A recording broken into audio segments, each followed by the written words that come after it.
بسم الله الرحمن الرحيم পরম করুণাময় দয়াময় আল্লাহর নামে শুরু করিতেছি। ألم نشرح لك صدرك আমরা কি আপনার বক্ষ আপনার কল্যাণে প্রশস্ত করে দেইনি? ووضعنا عنك وزرك আর আমরা অপসারণ করেছি আপনার ভার, الذي أنقض ظهرك যা আপনার পিঠ ভেঙে দিচ্ছিল। ورفعنا لك ذكرك আর আমরা আপনার মর্যাদা বৃদ্ধির জন্য আপনার স্মরণকে সমুন্নত করেছি।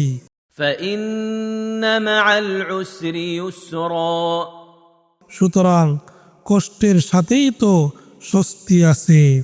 إن مع العسر يسرا নিশ্চয় কষ্টের সাথেই স্বস্তি আছে। فإذا فرغت فانصب অতএব আপনি যখনই অবসর পান তখনই কঠোর ইবাদতে রত হন। وإلى ربك فارغب আর আপনার রবের প্রতি গভীর মনোযোগী হন।